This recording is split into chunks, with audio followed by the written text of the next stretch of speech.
नमस्कार दोस्तों, हमारी आज की कहानी है दीदी। तुम अपनी बहू की कदर करना सीख जाओ, वरना बहुत पछताओगी। दोस्तों, आप इस चैनल पर नए हैं तो चैनल को सब्सक्राइब जरूर करें। रुचि शुरू से ही कुशारक बुद्धि की है।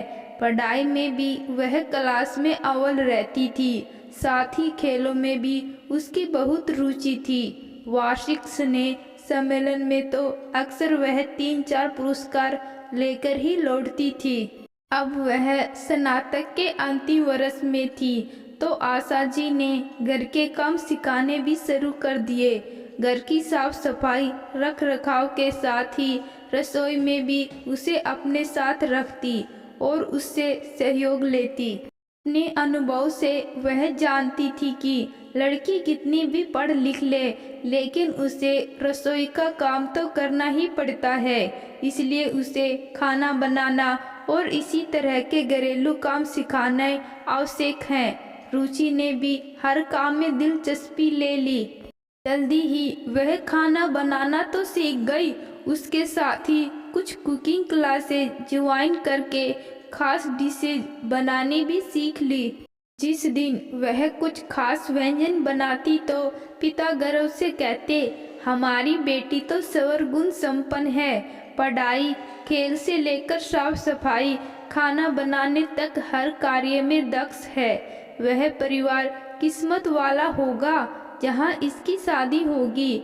आशा जी की आंखों में प्रशंसा के भाव तैर जाते और उसे भी अपनी बेटी पर गर्व होता।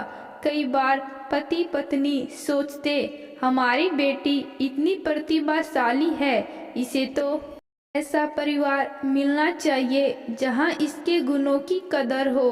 अगले साल नितिन के साथ रुचि का रिश्ता तय हो गया। आशा की बहन ने यह रिश्ता सुलझाया था। उसका कहना था, नितिन का परिवार संपन्न तथा सर्वगुण है और वे लोग रुचि की कदर भी करेंगे। उन्हें ऐसी ही पढ़ी लिखी तथा हर कार्य में दक्ष बहू चाहिए। बहुत धूमधाम से रुचि और नितिन की शादी संपन्न हो गई। रुचि की ससुराल में पति नितिन, सास ससुर तथा एक ननद थे। ननद अभी कॉलेज में पढ़ती थी। शादी के कुछ समय बाद ही उसने महसूस किया कि उसके हर काम की जैसे परीक्षा ली जाती है। शुरुआत तो शादी के दिन हो गई थी जब उसे पहली रसोई बनाने के लिए कहा गया। उसने खाने के साथ हलवा बनाया था। सभी मेहमानों को हलवा देने के बाद उसकी सास पूछ रही थी, ऐसा हलवा बनाया है बहू ने? शक्ल से तो अच्छा दिख रहा है, लेकिन शायद घी कम डाला है। अब क्या है ना, जैसा मायके से सीख कर आई है वैसा ही बनाएगी ना? कि कह कहो के बीच फिर आवाज आई, हाँ मौसी, तुम्हारे जैसा हलवा तो कोई भी नहीं बना सकता। अगले सप्ताह ही रुचि और नितिन हनीमून के लिए चले गए। लौटने के बाद सास ने कहा, घर के सभी काम के लिए तो काम वाली बाई है, खाना हम खुद ही बनाते हैं, इसलिए खाने की जिम्मेदारी और इंतजाम अब तुम्हें ही देखना है। खाना बनाते समय मुझे पूछ लेना, नमक मिर्च हमारे हिसाब से ही डालना, तेल मसाले जैसे हम लोग खाते हैं वैसे ही बनाना। रुचि ने स्वीकृति में सिर हिला दिया। बहू, खाना परोसते समय पापड़ भी भून के ले आना, तला हुआ हम लोग पसंद नहीं करते हैं। रुचि ने उसी समय पापड़ भूने और परोस दिए। अरे, तुमको पापड़ भूनना भी नहीं आता? यह देखो 2-3 जगह से जला हुआ है। ऐसा पापड़ कौन खाएगा? क्या तुम्हारे यहाँ ऐसे पापड़ भूना जाता है? नितिन के कहते ही उसका चेहरा उतर गया। और कोई कहे तो अलग बात है, लेकिन पति ही इस तरह से सबके सामने अपमानित कर रहा है, मजाक उड़ा रहा है। उसे बहुत बुरा लगा। जैसे तैसे रसोई का काम निपटाकर वह अपने कमरे में गई। रुचि, यह चादर कैसे बिछाई है? एक साइड से टेढ़ी, एक साइड से सीधी, क्यों तुम्हें ठीक से चादर बिछाने भी नहीं आती? इतनी पढ़ी लिखी हो। तुम्हारी मौसी तो तुम्हारी तारीफों के पुल बांधती रहती थी, तुम्हें गुणों की खान कहती थी, लेकिन हमें तो ऐसा कुछ लग नहीं रहा। नितिन के कहते ही रुचि के आंखों में आंसू आ गए। अब इसमें रोने की क्या बात है? अपने को सुधारने की कोशिश करो और यहाँ के माहौल के हिसाब से एडजस्ट करो, कहकर नितिन सो गया। रुचि हैरान थी। सब काम तो वह एकदम से सही तरीके से कर रही है, फिर भी यह लोग मीन में निकाल कर उसकी गलतियां ढूंढते हैं। क्या यह सब ऐसे ही चलेगा? रात भर वह ठीक से सो नहीं पाई। कैसे इन सबको खुश रखे? अपनी मम्मी को इस बारे में कुछ नहीं बताया। वह जानती थी मम्मी तो हमेशा यही कहेंगी, धीरे धीरे सब ठीक हो जाएगा। शादी के बाद थोड़ा बहुत समझौता तो करना ही पड़ता है।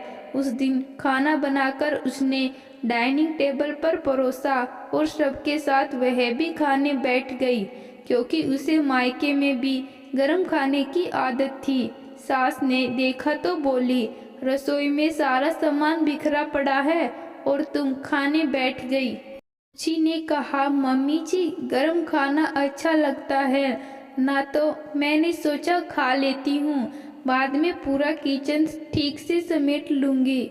सास गुस्से से बोली, हमें यह आदत बिल्कुल पसंद नहीं। पहले रसोई की सफाई कर लो, उसके बाद खाने बैठो। मजबूरन रुचि को खाना बीच में छोड़कर पहले रसोई समेटनी पड़ी। रुचि की चाची सास शादी में नहीं आ सकी थी, इसलिए वह 3-4 दिन के लिए आई। रुचि ने दिल लगाकर उनकी आवभगत की, अच्छे से अच्छे व्यंजन बनाकर उनके सामने रखे। वह रुचि की तारीफ करती तो सास कहती, तुम बेकार इसे मत चढ़ाओ, इसकी मौसी तो इसकी तारीफ करते हुए इसे सर्वगुण संपन्न कहती थी, लेकिन हमारे हिसाब से तो यह होपलेस है। हमारी कसौटी पर तो खरी नहीं उतरी, कोई भी काम ढंग से नहीं करती। भाभी, आपकी बहू सचमुच काफी गुणी है, आप समझ नहीं रहे हो। आजकल की बहुएं ना तो इतना काम करती हैं और ना ससुराल वालों की बात सुनती हैं। यह तो चुपचाप सब कुछ करती रहती है और आपको पलटकर जवाब भी नहीं देती। आप इसकी कदर करना सीखिए। लेकिन सास ने मुंह बिचका दिया। कुछ दिनों बाद नितिन के दोस्त की बहन की शादी थी। संगीत रजनी का प्रोग्राम था। नितिन रुचि को साथ लेकर गया। कार्यक्रम के दौरान दोस्त की बहन ने रुचि से भी कुछ सुनाने के लिए कहा।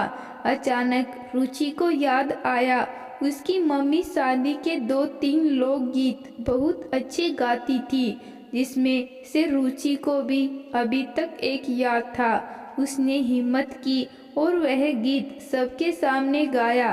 सभी ने बहुत तारीफ की। वापसी में नितिन ने कहा, तुमने अच्छा गीत गाया। चाहे उसने बेदिली से ही तारीफ की। अच्छा गीत गाया, चाहे उसने बेदिली से ही तारीफ की हो, लेकिन रुचि को खुशी हुई कि कम से कम पति ने तारीफ तो की। अगले महीने रुचि ने खुशखबरी दी कि वह मां बनने वाली है। पूरे घर में खुशी की लहर दौड़ गई।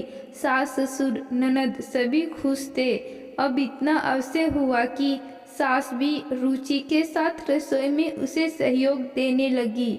जब कभी रुचि का दिल खराब होता या उसे घबराहट, उल्टी, चक्कर वगैरह आते तो सास रसोई संभाल लेती।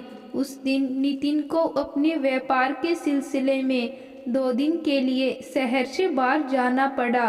अपने खाली समय में रुचि कुछ अच्छी पुस्तकें पढ़ती, जिनसे स्वास्थ्य संबंधी जानकारी होती। दोपहर का खाना खाकर सब अपने अपने कमरे में आराम कर रहे थे। तभी रुचि की ननद आई और घबराई सी बोली, भाभी जल्दी चलिए, पापा को पता नहीं क्या हो गया है। रुचि तेजी से सास ससुर के कमरे में गई। देखा तो ससुर का मुंह टेढ़ा हो रहा था और वे बहुत असहज महसूस कर रहे थे। वह समझ गई उन्हें पैरालिटिक अटैक आया है। उसे प्राथमिक चिकित्सा संबंधी जानकारी थी। उसने फौरन डिस्परेन की 4-5 गोलियां पानी में घोलकर उन्हें पिला दी। जल्दी से गाड़ी निकाली और सास ननद के साथ मिलकर ससुर जी को गाड़ी में लेटाकर फौरन अस्पताल निकल पड़ी। अस्पताल ज़्यादा दूर नहीं था। वहां पहुंचते ही उसने डॉक्टर से अनुरोध किया कि इमरजेंसी केस है, कृपया मरीज को जल्दी से संभाल ले। ससुर को फौरन आईसीयू में ले जाया गया। इंजेक्शन दवाइयाँ शुरू कर दिए गए। नितिन को भी सूचना दे दी। रात तक ससुर जी की तबीयत में स्थिरता आ गई तथा डॉक्टर ने बताया अब वे खतरे से बाहर हैं। उन्हें समय पर अस्पताल लाने के कारण वे बच गए, वरना 1-2 घंटे भी देर हो जाने से उनका शरीर खवाग्रस्त हो सकता था।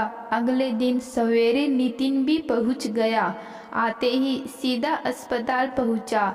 उसकी मम्मी ने सारी जानकारी दी तथा बताया कि रुचि समय से उन्हें अस्पताल ले आई तथा घर पर जो प्राथमिकता उपचार किया उससे वह लकवाग्रस्त होने से बच गए। मन ही मन सभी रुचि के प्रति आभारी हो रहे थे।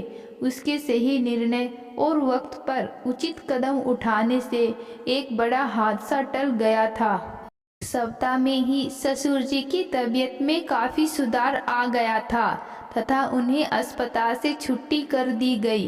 अस्पताल से जब वे पत्नी नितिन के साथ घर लौटे तो देखा घर के बाहर रुचि ने बहुत सुंदर रंगोली बनाई थी तथा लिखा था वेलकम होम पापा। खुशी से उनकी आंखें भर आई। अब रुचि के प्रति घर के सभी के व्यवहार में अंतर आ गया था। सभी का प्यार, आदर, सम्मान उसे मिलने लगा था। उसे अपनी मम्मी की बात याद आ गई। जीवन में अगर हम सहनशीलता बनाए रखें, धैर्य रखें तथा कुछ चीज़ों को अनदेखा कर दे तो बहुत सारी समस्याएं अपने आप सुलझ जाती हैं और समय आने पर सब कुछ ठीक होने लगता है। हमारे व्यवहार से सामने वाला भी धीरे धीरे बदलने लगता है। एक दिन रुचि ने सुना सास अपनी बेटी तथा पति से कह रही थी, हम लोग बेकार ही रुचि की गलतियां ढूंढते रहे और उसे नकारते रहे। सचमुच वह गुणों की खान है। प्रेगनेंसी की हालत में भी किस फुर्ती से वह सही निर्णय लेकर आपको समय से अस्पताल ले गई और इलाज करवाया। हमें उसकी कदर करनी चाहिए। मेरी बहन ठीक ही कहती थी, तुम्हारी बहू बहुत गुणी है, उसकी कदर किया करो। इस रुचि ने ईश्वर को धन्यवाद दिया कि उसने ससुराल में परिवार के सदस्य के गलत व्यवहार को भी कभी सहन किया, कभी नज़रअंदाज किया, अपनी माँ को नहीं बताया तथा लड़ाई झगड़ा करके मायके जाने का भी नहीं सोचा। शायद यह अच्छे संस्कारों और सकारात्मक सोच का ही प्रभाव था। अपने सुखद भावी जीवन के रंगीन इंद्रधनुषी सपनों में वह खो गई। तो दोस्तों, आज की कहानी आपको कैसी लगी कमेंट बॉक्स में ज़रूर बताना।